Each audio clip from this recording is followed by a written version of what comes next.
तो दोस्तों, जो मैं आज आपको कहानी सुनाने जा रही हूँ उसका शीर्षक है माँ की आखिरी इच्छा।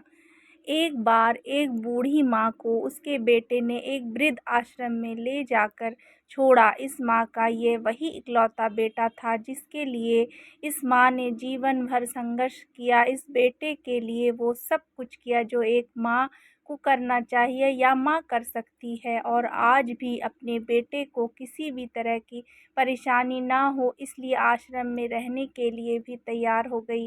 वृद्ध आश्रम में रह रही माँ हमेशा अपने बेटे को याद करती, मगर बेटा केवल साल में एक बार उसके मिलने जाता या फिर फ़ोन पर बात कर लेता। कई साल बीत गए। वृद्ध आश्रम से बेटे को एक दिन फ़ोन आया।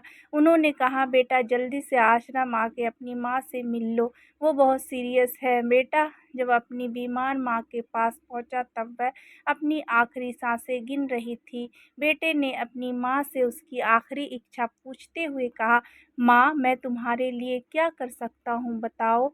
माँ ने कहा, बेटा इस आश्रम में गर्मी और मच्छर बहुत ज़्यादा हैं, यहाँ पर कुछ पंखे लगवा देना। फ्रिज ना होने की वजह से यहाँ पर हम बूढ़ों को कई बार भूखे पेट ही सोना पड़ता, क्योंकि किसी ने दिया हुआ खाना खराब होने से नहीं बचा पाते। तो इस आश्रम के लिए एक दो फ्रिज भी खरीद के दे देना। बेटे ने अपनी माँ की सारी बातें सुनी और अपनी माँ से पूछा, आपने इतने साल यहाँ पर निकाल दिए पर आपने कभी भी ये बातें मुझसे नहीं कही, और जब आपके पास टाइम नहीं बचा है तब आप ये सब कह रही हैं, ऐसा क्यों?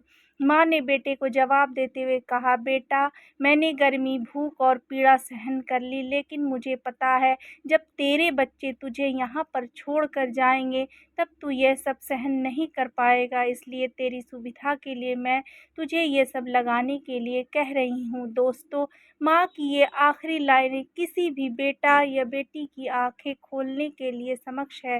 इस इतिहास हमेशा अपने आप को दोहराता है। अगर आप चाहते हैं कि आपके साथ अच्छा व्यवहार हो तो आपको भी दूसरों के साथ वैसा ही व्यवहार करना चाहिए। तो ये कहानी आपको कैसी लगी, प्लीज़ आप